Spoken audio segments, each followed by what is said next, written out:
আপনারা শুনছেন radio Bikrampur ৯৯.২ FM। প্রাণের কথা মনে শোন, রেডিও বিক্রমপুর 99.2 FM।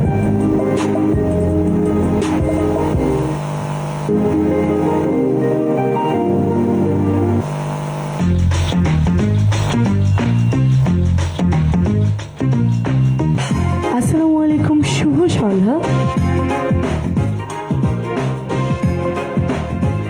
আশা করি সকলে বেশ ভালো আছেন। চলে এসেছি কিন্তু আমি আপনাদের সকলের প্রিয় কথা বন্ধু অর্ণা, এবং আপনারা কিন্তু এখন শুনছেন ঢাকা বিভাগের একমাত্র কমিউনিটি রেডিও স্টেশন এবং বিক্রমপুরের একমাত্র ইলেকট্রনিক মিডিয়া প্রাণের কথা মনের সুর রেডিও বিক্রমপুর 99.2 FM এর প্রতি মঙ্গলবার সন্ধ্যা 7টা থেকে 7টার নিয়মিত অনুষ্ঠান প্রচেষ্টা, এবং প্রচেষ্টা নিয়ে কিন্তু আমি চলে এসেছি আপনাদের সকলের প্রিয় কথা বন্ধু অর্ণা, এবং আমার সাথেই কিন্তু রয়েছে চমৎকার একজন অতিথি। তবে অতিথির কাছে যাওয়ার আগে আমি আপনাদেরকে বলে দিচ্ছি, এই চমৎকার অতিথি এবং আপনার প্রিয় কথা বন্ধু অর্ণার সাথে যুক্ত হওয়ার কিন্তু দুটি চমৎকার মাধ্যম রয়েছে। প্রথম মাধ্যমটি হলো মেসেজ অপশন। এর জন্য আপনাকে চলে যেতে হবে আপনার ফোনের ঠিক মেসেজ অপশনে, যে লিখতে হবে RBP space your name space your location and space আপনার মনে যত কথা আছে তা লিখে আমাকে পাঠিয়ে দিন ঠিক 717 এই নম্বরে। এছাড়াও কিন্তু আপনার প্রিয় কথা বন্ধু অর্ণার সাথে যুক্ত হওয়ার আরও একটি চমৎকার মাধ্যম রয়েছে, এবং মাধ্যমটি কিন্তু হলো কমেন্ট সেকশন। এর জন্য আপনাকে চলে যেতে হবে আপনার ফোনের ফেসবুকের সার্চ অপশনে, যে সার্চ করে নিতে হবে রেডিও বিক্রমপুর FM 99.2, এবং সার্চ করলে কিন্তু আপনি পেয়ে যাবেন আপনার প্রিয় কথা বন্ধুর লাইভটি, এবং লাইভে যে আপনি দেখতে পারবেন আমাদের সাথে রয়েছে আজকের চমৎকার একজন অতিথি। সো আমরা আর বেশি দেরি না করে আমরা আমাদের আজকের অতিথির কাছে চলে যাব। তবে যাবার আগে আবার বলে দিচ্ছি জলদি জলদি টিউন করতে হবে, কারণ আজকের আড্ডা কিন্তু হবে আবারও সে ভিন্ন রকম একটি আড্ডা এবং চমৎকার একটি আড্ডা। সো আমাদের সাথে কিন্তু আজকে রয়েছে মুন্সিগঞ্জ জেলা সম্মিলিত সাংস্কৃতিক জোটের সাবেক সভাপতি, মুন্সিগঞ্জ জেলার নাট্য ঐক্য মঞ্চের সভাপতি ও হিরণ কিরণ থিয়েটারের প্রতিষ্ঠাতা, নাট্যকার, নির্দেশক ও অভিনেতা আমাদের সকলের প্রিয় জাহাঙ্গীর আলম ঢালি ভাইয়া। তো আসসালামু আলাইকুম ভাইয়া, কেমন আছেন? প্রথমেই যদি আমাদের শ্রোতা বন্ধু এবং দর্শক বন্ধুদেরকে নিজের নাম, পরিচয় ও আসলে আপনার ব্যাপারে একটু বিস্তারিত আমাদের শ্রোতা বন্ধু এবং দর্শক বন্ধুদেরকে জানিয়ে দিতেন। ধন্যবাদ রেডিও বিক্রমপুরকে। আমার নাম জাহাঙ্গীর আলম ঢালি। আমি ছোটবেলা থেকে থিয়েটার চর্চা করি। আমি নাটক লিখি, নাটকের নির্দেশনা দেই, অভিনয় করি, এবং পাশাপাশি আমি নিজের জীবিকা নির্বাহের জন্য ব্যবসার সাথে জড়িত, এবং বাংলাদেশ শিল্পকলা একাডেমি মুন্সিগঞ্জ জেলার নাট্যকলা বিভাগের প্রশিক্ষকের দায়িত্ব পালন করছি। তো আসলে ভাইয়া আপনার বেড়ে ওঠা আসলে কোথায়? আমার বেড়ে ওঠা এই মুন্সিগঞ্জের দেবগ্রাম, এখানেই আমার জন্ম। এই মুন্সিগঞ্জ দেবক প্রাইমারি স্কুলে আমি পড়াশোনা করেছি, তারপরে মুন্সিগঞ্জ হাই স্কুল, তারপর হরগঙ্গা কলেজ। আচ্ছা, তো আমিও যেহেতু আসলে হরগঙ্গা কলেজেরই শিক্ষার্থী, তো আসলে হরগঙ্গা কলেজ সম্পর্কে আমরা কিছু কথা শুনতে চাই। মানে আপনার অভিব্যক্তিটা আপনি যদি একটু প্রকাশ করতেন হরগঙ্গা কলেজকে নিয়ে। হরগঙ্গা কলেজ এটা বাংলাদেশের একটি ঐতিহ্যবাহী মহাবিদ্যাপীঠ। এই বিদ্যাপীঠ থেকে অনেক জ্ঞানী গুণী মানুষের জন্ম হয়েছে। আর সবচেয়ে বড় কথা হচ্ছে যে একটা সময় হরগঙ্গা কলেজের যে ইতিহাস ঐতিহ্য ছিল, সেইখান থেকে মনে হয় একটুখানি আমরা বর্তমানে পিছিয়ে পড়েছি। হরগঙ্গা কলেজের যেমন শিক্ষার যেমন মান ছিল, পাশাপাশি যে সংস্কৃতি, তারপরে রাজনীতি, সব কিছুর একটা চমৎকার পরিবেশ ছিল। তো সেইখান থেকে আমরা মনে হয় যে মেধার যে বিষয়টা, এখানেও একটু পিছিয়ে পড়েছি। তারপরে হরগঙ্গা কলেজে যেই খেলাধুলা, যে ক্রীড়া প্রতিযোগিতা, হরগঙ্গা কলেজে সাংস্কৃতিক প্রতিযোগিতা, বা প্রতি বছর যে নাটক মঞ্চায়ন হতো, বিভিন্ন রাজনৈতিক দলের যে নির্বাচন হতো, সেই নির্বাচনে বিভিন্ন দলের যে ছাত্র দল প্যানেল পরিচিতি থাকতো, জাতীয়তাবাদী ছাত্র দল, ছাত্রলীগ, জাসদ, বাকশাল, জাতীয় পার্টি, প্রত্যেকের একটা সুন্দর মানে প্যানেল পরিচিতির সময় ঢাকা থেকে শিল্পী আনতো, মুন্সিগঞ্জের শিল্পী থাকতো, মানে একটা জাঁকজমকপূর্ণ পরিবেশ ছিল এবং রাজনীতি করতো কিন্তু সবার সাথে সবার একটি সৌহার্দ্যপূর্ণ সম্পর্ক ছিল। কলেজে গিয়ে জামতলায় যার যার দলের স্লোগান দিত, আবার কাচারি এসে সুপার মার্কেট এসে বিভিন্ন দলের লোকজন একসাথেই চা খেত বা সংস্কৃতি চর্চা করতে, একটা চমৎকার মিলন মেলা ছিল। কিন্তু সেই জিনিসটা আর নেই, যাকে আমরা মানে বর্তমানে কি হারিয়ে ফেলেছি বলে মনে করি? পুরোটি হারিয়ে ফেলেছি। আচ্ছা, এরপর যদি বলি আসলে আমি যতটুকু জানি যে মানে আমাদের হরগঙ্গা কলেজে মানে হয়তো আমরা আগের জিনিসগুলো পাবো না, তবে আমরা বর্তমানে কিন্তু নতুন নতুন আরো অনেক কিছু পাচ্ছি। যেমন খেলার বিষয়টা নিয়ে মানে যে ক্রীড়ার ব্যাপারটা যেটা রয়েছে সেটার দিকে কলেজ কর্তৃপক্ষ আরও বেশি নজর দিবে বলে আমাদেরকে জানিয়েছে। না, যদি দেয় তাহলে তো ভালো। আমরা তো চাই সামনের দিকে আরো চমৎকার চমৎকার বিষয় উঠে আসুক। আমাদের চাওয়া তো এটাই, যে পিছনে যা হয়েছে সেটা ভুলে গিয়ে আমরা সামনের দিকে নতুন কিছু দেখতে চাই। এটা যেমন আপনার কামনা, সেটা আমারও কামনা এবং মুন্সিগঞ্জের যত বাসী আছে সবারই এই চাহিদা, যে পিছনের কথা ভুলে গিয়ে আমরা সামনে নতুন সুন্দর কিছু দেখতে চাই। আমরা নতুন একটি কলেজ দেখতে চাই এবং ছাত্রছাত্রীদের মধ্যে যেই মেধা বিকাশের যে সুযোগটি, যেমন দাবা প্রতিযোগিতা হতো, ট্রাম প্রতিযোগিতা হতো, সাঁতার প্রতিযোগিতা হতো, ব্যাডমিন্টন প্রতিযোগিতা হতো, রবীন্দ্রসঙ্গীত, নজরুল সঙ্গীত, একক অভিনয়, গল্প বলা, অনেক প্রতিযোগিতার আয়োজন হতো।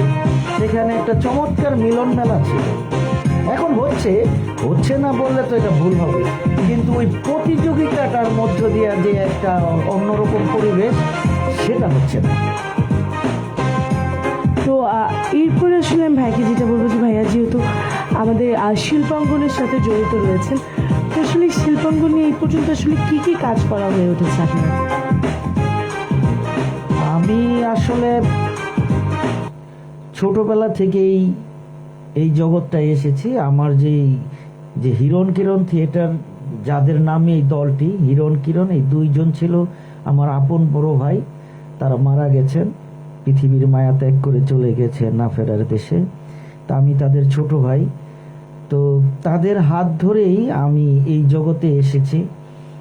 তো এখানে আমার যেই সংগঠনটি রয়েছে, আমি চেষ্টা করেছি মুন্সিগঞ্জবাসীকে অনেক কিছু দেওয়ার জন্যে, যতটুকু সুযোগ হয়েছে আমি আপ্রাণ চেষ্টা করেছি। যেমন আমি একটা সময় ঘাসফুল নদী সাহিত্য সাংস্কৃতিক গোষ্ঠীর সাথে জড়িত ছিলাম, সেখানে আমি নাটক করেছি। উদীচী শিল্পী গোষ্ঠীর সাথে জড়িত ছিলাম, সেখানে আমি নাটক করেছি। যখন আমি একটু বড় হলাম তখন আমি থিয়েটার সার্কেল প্রতিষ্ঠা করি 1999 সালের 19শে এপ্রিল। যে থিয়েটার সার্কেল দেখেন, এই থিয়েটার সার্কেলের কিন্তু আমি প্রতিষ্ঠাতা সেক্রেটারি এবং প্রতিষ্ঠাতা সভাপতি আমাদের পঞ্চসার ইউনিয়নের যে শ্রদ্ধেয় মরহুম অ্যাডভোকেট আবুল বাশার, উনি ছিলেন প্রতিষ্ঠাতা সভাপতি। তো এদেরকে নিয়ে আমি শিশির ভাই, বিন্দু দাস, স্বপন ভাই, সুমন, ফাহিম, শিখা, মাখন, এদেরকে নিয়ে থিয়েটার সার্কেল প্রতিষ্ঠা করি। আমি কিন্তু থিয়েটার সার্কেলের এই 11 বছর সেক্রেটারির দায়িত্ব পালন করেছি, 4 বছর সভাপতির দায়িত্ব পালন করেছি। তো ওই সময় আবার দীর্ঘ সময়, তো ওইখান থেকে আমি চলে এসেছি। আমি যে আমার যে বড় দুই ভাই মারা গেছেন হিরণ কিরণ, তাদের যে সংগঠনটি, তাদের নামে এই সংগঠন আবার আমি থিয়েটার চর্চা শুরু করি নতুনভাবে, তাও প্রায় 10 বছর হয়ে গেল। মাঝখানে যে মুন্সিগঞ্জের যেই নৃত্যশিল্পী পরিষদ, এই পরিষদের আমি কিন্তু প্রতিষ্ঠাতা। এই সংগঠনটি আমি প্রতিষ্ঠা করেছি। তো প্রতিষ্ঠা করে আমি দীর্ঘ প্রায় 8 বছর এটা চালিয়েছি। তারপরে আমি নৃত্যশিল্পী সুমি, মুন্না, তাদের হাতে ছেড়ে দিয়ে আমি চলে এসেছি। এখন যাই, ওরা ডাকলে যাই, না ডাকলে না যাই, এই হচ্ছে অবস্থা। থিয়েটার সার্কেল থেকেও আমি চলে এসেছি, ডাকলে যাই, না ডাকলে না যাই, কিন্তু মূলত আমি কাজ করছি এই হিরণ কিরণ থিয়েটার নিয়ে। হিরণ কিরণ থিয়েটার নিয়ে মানে হিরণ কিরণ থিয়েটার কিন্তু মানে অনেক মানে কি বলে যে অনেক বেশি কিন্তু পপুলার হয়েছে আমাদের সবার কাছে এবং আমি প্রায় অনেক কি শুনেছি যে হিরণ কিরণ থিয়েটার করে। তো আসলে এই হিরণ কিরণ থিয়েটার আসলে মানুষকে এই পর্যন্ত আসলে কি কি কাজ উপহার দিয়েছে?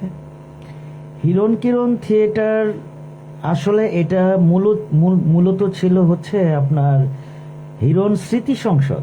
আমার বড় মেজু ভাই যখন মারা যায় 1991 সালে, তখন 1992 সালে তখন আমি স্টুডেন্ট, তখন আমি হিরণ স্মৃতি সংসদ প্রতিষ্ঠা করি। তখন আমি ভালো ক্রিকেট খেলতাম, আমি অনেক ভালো ক্রিকেট খেলতাম, নিজের বলা ঠিক না। তো তখন আমি হিরণ স্মৃতি সংসদ প্রতিষ্ঠা করি।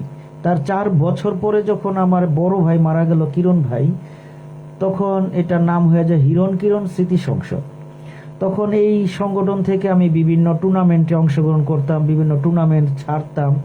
তো এই খেলাধুলা নিয়ে এই কাজগুলি করা হতো, বিভিন্ন গুণী ব্যক্তিদের সম্মাননা প্রদান করতাম।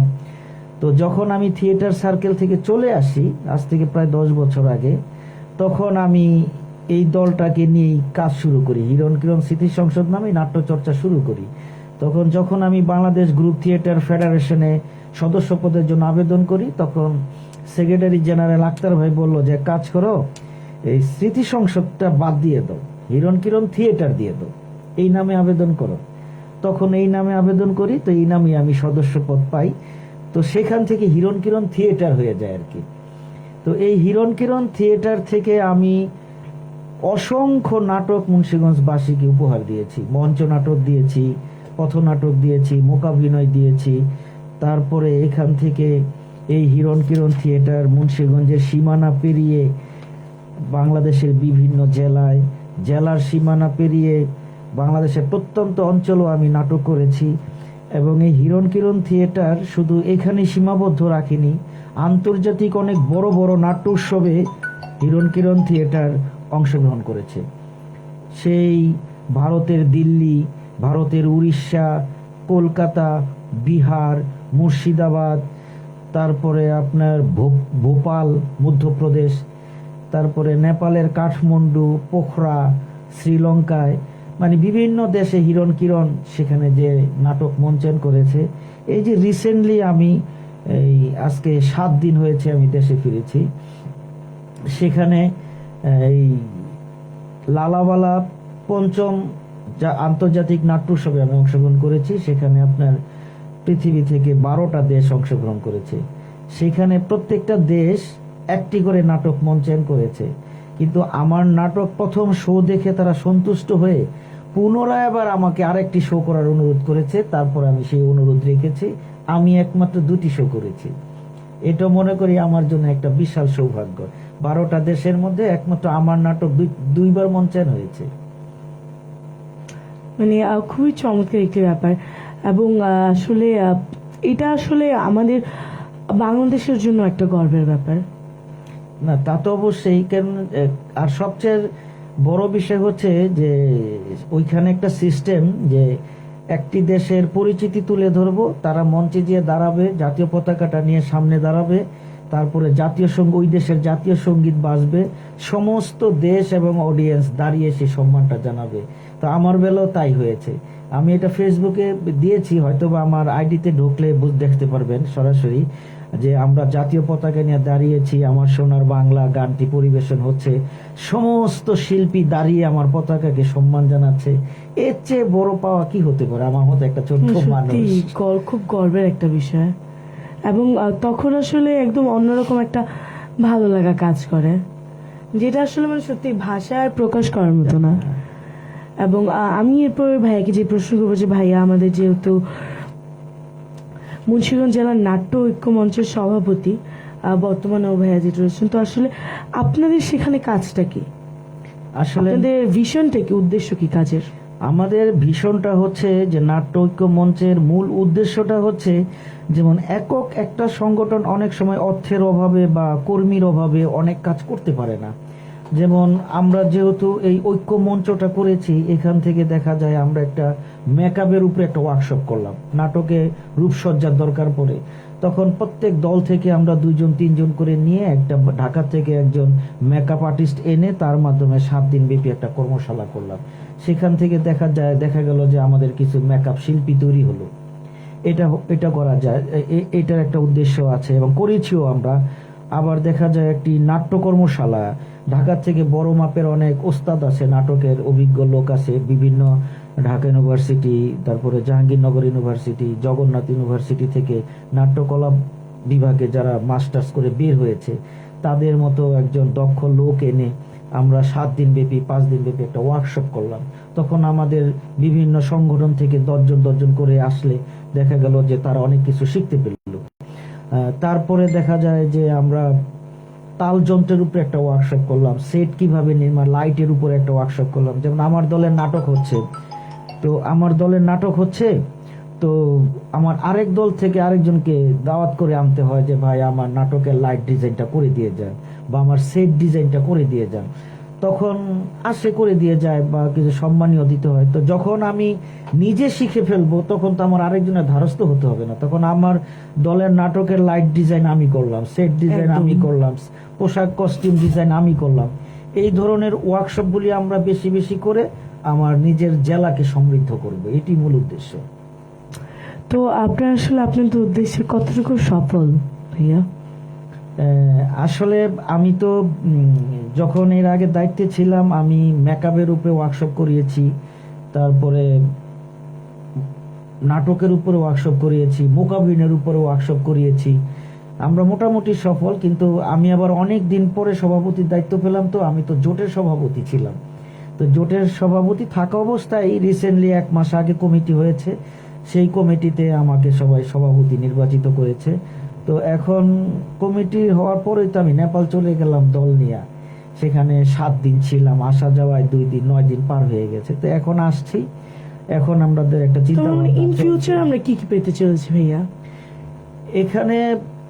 আমরা অন্তত কিছু পারি বা না পারি কিছু নাট্যকর্মী তৈরি করব, যাদের মধ্যে দেশপ্রেম থাকবে, মানবতা থাকবে, এবং যারা এখান থেকে কাজ শিখে ঢাকায় গিয়ে তারা ন্যাশনাল পর্যায়ে জাতিকে কিছু ভালো কিছু উপহার দিতে পারে। এটা হচ্ছে আমাদের মূল লক্ষ্য। তো ভাইয়া এরপর আমি আসলে আপনাকে যে প্রশ্ন করছি ভাইয়া, বিগত সময়ে আমরা নাট্যমঞ্চ বলি বা মুখ অভিনয় বলি বা যাই ছিল, আমরা সবকিছু কিন্তু মানে অনেক বেশি আকারে দেখতে পেতাম, কিন্তু বর্তমানে যা খুবই কম পরিসরে পাচ্ছি আমরা। এর কারণটা কি, এবং এগুলো বাড়ানোর জন্য আসলে আপনারা কি উদ্যোগ নেবেন? আসলে এগুলো বাড়ানোর পিছনে সরকারের হাত থাকতে হবে, সরকারের পৃষ্ঠপোষকতা ছাড়া হবে না। যেমন আমি সবচেয়ে সহজ ভাষায় আপনাকে বলি যে আগে বিনোদন বলতে একটা জিনিস ছিল, সেটা হচ্ছে টেলিভিশন, বাংলাদেশ বিটিভি, আর এমনি শোনার জন্য ছিল রেডিও। তো আগে যখন দুপুরবেলা হতো তখন আমরা যখন খেতে বসতাম, আমার মনে আছে আমাদের বাড়িতে ঠিক দুপুর 2টার পরেই রেডিওটা ছাড়তো, সেখানে নানান ধরনের সিনেমার বিজ্ঞাপন দিত, গান হতো, তখন সবাই মিলে গান শুনতাম, ভাই বোন বাবা মা আত্মীয় স্বজন সব। আর টিভিতে 2টা নাটক থাকতো, একটা হচ্ছে সাপ্তাহিক নাটক, একটা হচ্ছে মঙ্গলবারের নাটক, প্রতি মঙ্গলবার। সেই নাটক দেখার জন্য ঘর ভরে যেত মানুষে, আর সেখানে এই 2টি বিনোদন ছিল আমাদের। এখন আপনি দেখেন আপনার হাতে একটা মুঠোফোন এসেছে, এটার মধ্যে সমস্ত পৃথিবীর বিনোদন আছে, আপনি যা চাচ্ছেন তাই পাচ্ছেন। তো এটাই হচ্ছে আমাদের এই শিল্প সংস্কৃতির এই পিছিয়ে পড়ার একটা মূল জায়গা। এখন মঞ্চ নাটক, আপনারা বলেন যে আপনারা নাটক দিচ্ছেন না, আপনারা গানের অনুষ্ঠান নেই। আসলে আমাদের দেশে 2টা জিনিস আমাদের অক্টোপাসের মতো আমাদের আঁকড়ে ধরেছে, একটা হচ্ছে ধর্মীয় গোড়ামি, আরেকটা হচ্ছে এই মোবাইল। যারাই আসতে চায় তাদের বাবা মা আত্মীয় স্বজন, এই নাটক করতে গেলে তুমি জাহান্নামে চলে যাবা, গান গেলে তুমি জাহান্নামে যাইবা, তুমি নাচ করলে ঝাবিয়া দোজগে যাইবা। মানে এই যে অভিভাবক থেকে যে এই যে চাপ, যারাই আসতে চায় তারা ভয়ে আবার পেছনে চলে যায়। তো আমরা কিন্তু চেষ্টা করে যাচ্ছি। আমরা যেমন আমার কথা আমি বলি, প্রতি বছর আপনারা স্কুলে গেলে খবর নিতে পারবেন, এবিজিএম বলেন, হাই স্কুল বলেন, কেকি স্কুল বলেন, উচ্চ বালিকা, পৌর জুনিয়র বালিকা বিদ্যালয়, তারপরে Rampal college, Munshiganj college, Haraganga college, প্রত্যেক কলেজে আমি যাই, যে আমি বলি যে তোমরা কে আবৃত্তি শিখতে চাও, কে নাটকে অভিনয় করতে চাও, কে উপস্থাপনা শিখতে চাও, নাচ আর গানের কথা আমি বাদই দিলাম, যেগুলি করলে আর পাপ হবে না তো ওনাদের ভাষায়। তো সেগুলি করার জন্য আমি আহ্বান করি। অনেক ছেলে মেয়ে নাম দেয়, প্রথম ক্লাসে দেখা যায় আসলো 100-র উপরে, দ্বিতীয় ক্লাসে দেখা গেল আসলো 60 জন, তারপরে ক্লাসে 40 জন, তারপরের ক্লাসে দেখা যায় 20 জন, এমন করতে করতে শেষ পর্যন্ত দেখা যায় 2 থেকে 3 জন থাকে। আমাদের চেষ্টা চালিয়ে যাচ্ছে, কিন্তু কেউ যদি স্বতঃস্ফূর্তভাবে না আসে। এবং আরেকটা কথা বলি, যেমন এগুলির পেছনে আপনার সরকারের পৃষ্ঠপোষকতা থাকতে হবে। যেমন আমাদের সরকার পৃষ্ঠপোষকতা নেই বললেই চলে। যেমন আপনাকে আমি একটা সাপোজ উদাহরণ দিই, আমি এই যে নেপালে যে নাটক করতে গেলাম, সেখানে আমরা যে 7 জন গিয়েছি, একটা টিকেটের মূল্য হচ্ছে 38,500 টাকা আপ ডাউন। তো একটা স্টুডেন্টের কি সম্ভব এই 40,000 টাকা, 38,500 টাকা দিয়ে নাটক করা? তো এটা তো একটা রাষ্ট্রীয়ভাবে একটা দেশের প্রতিনিধিত্ব করতে যাচ্ছি আমরা, এটা তো সরকার আমাদের টাকা দেওয়া উচিত, সাংস্কৃতিক মন্ত্রণালয় আমাদের টাকা দেওয়া উচিত, জেলা প্রশাসক, পৌরসভা, জেলা পরিষদ, অফুরন্ত ফান্ড আছে, উপজেলা পরিষদ, কেউ তো দিচ্ছে না। এতে একজনই পারে এই 7টা টিকিট কিনে দিতে, কেউ তো দিচ্ছে না। তাহলে পৃষ্ঠপোষকতা না থাকলে আপনি সংস্কৃতি চর্চা করবেন কিভাবে? তো আমাদের এই যে টাকাগুলি মুন্সিগঞ্জের বিভিন্ন রাজনৈতিক নেতা আছে, তারপরে বিভিন্ন সংস্কৃতি প্রেমী ব্যবসায়ী এবং মানুষ আছে, তাদের কাছে যে তারপর আমাদের এই টাকাগুলি কালেকশন করে, আমরা কালেকশনই করব না রিহার্সেলই করব? এই যে ভোগান্তি, যেমন বহির্বিশ্বে কি আছে, যে আধুনিক ইউরোপের দেশগুলিতে ওরা একটা মঞ্চ নাটক আনবে মঞ্চে। সাপোজ আপনি একটু ভালো করে শুনেন, একটা মঞ্চ নাটক আনবে, এই স্ক্রিপ্টটা ওরা করে কি, এই সরকারের কাছে জমা দেয় মন্ত্রণালয়ে বা ওনাদের যে জেলা প্রশাসক, এরকম ওনাদের তো আছে এরকম শাখায়, ওরা জমা দেয়। জমা দিয়ে বলে এই নাটকে এত টাকা খরচ হবে, এত টাকা টোটাল খরচ, এই খাতে আমাদের এত টাকা খরচ হবে। ওরা বাজেটটা দেয়, বাজেটটা দেওয়ার পরে তারা এটা দেখার পরে ওরা ঠিক আছে আপনারা নাটক করেন, আমরা দেখতে যাব। তারপর ওরা রিহার্সেল দেখতে আসে, রিহার্সেল এসে দেখে যে না, আসলে নাটকটা এত টাকাই দরকার, তখন করে কি তারা সে একটা চেক দিয়ে চলে যায়। তো মানে একটা মঞ্চ নাটক করতে যদি 1 লক্ষ টাকাও লাগে, 1 লক্ষ টাকার একটা চেক তারা দিয়ে যায়, তারা স্বাচ্ছন্দ্যভাবে নাটকটা করে ফেলে। আর আমাদের দেশে একটা মঞ্চ নাটক করতে যদি 20,000 টাকা লাগে, 20,000 টাকা আমরা কোথা থেকে পাবো, সেই টেনশনে আমরা অস্থির হয়ে যাই। শেষ পর্যন্ত যারা অভিনয় করে তাদেরকে বলা হয় তুমি 500 টাকা দাও, তুমি 300 টাকা দাও, তুমি 1,000 টাকা দাও। এই টাকা দেওয়ার ভয়ে অনেকে দল ছেড়ে দেয়। তো যে কারণে ওদের কাছে টাকাও চাওয়া যায় না। জেলা পরিষদে একটা দরখাস্ত দিলে জেলা পরিষদ বলে 1 বছরের বেশি কাউকে দ্বিতীয়বার অনুদান দেওয়া যাবে না, তাও আবার তারা দিবে 10,000 টাকা বছরে একবার।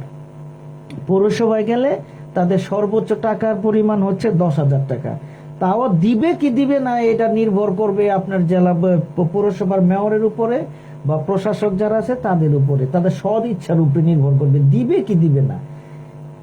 তারপরে জেলা প্রশাসকের কাছে যাবেন, সে শতকরা 98%ই না করে দেয়। ডিসি, বর্তমান যে জেলাগুলি ডিসি আর যারা আছে 98, যদি সংস্কৃতি প্রেমী ডিসি হয় তাহলে দেখা গেল সে 10,000 টাকা দিল বা 20,000 টাকা দিল, কিন্তু শতকরা 5% ডিসি সংস্কৃতি প্রেমী। আর উপজেলা তো টাকা দেয়ই না, তাইলে আপনি ওই আগের দিনের এই দিনের কথা কিভাবে আপনি মিলাবেন? তো সরকারের উচিত এই শিল্প সংস্কৃতি বাঁচিয়ে রাখতে হলে যে বিদেশের যে সিস্টেমগুলি, যে স্ক্রিপ্ট জমা দিবে পাণ্ডুলিপি, যদি তাদের ভালো লাগে এসে রিহার্সেল দেখবে, যদি পছন্দ হয় তাহলে পুরো টাকাটা দিয়ে দিবে, তাইলে শিল্প সংস্কৃতি অনেক দূরে এগিয়ে যাবে। আসলেই হয়তো। তো ভাইয়া আমার আপনার কাছে পরবর্তী যে প্রশ্নটি থাকবে যে যে ধর্মীয় গোঁড়ামির কথাটি আপনি বললেন, এইটা আসলে কতটুকু ফল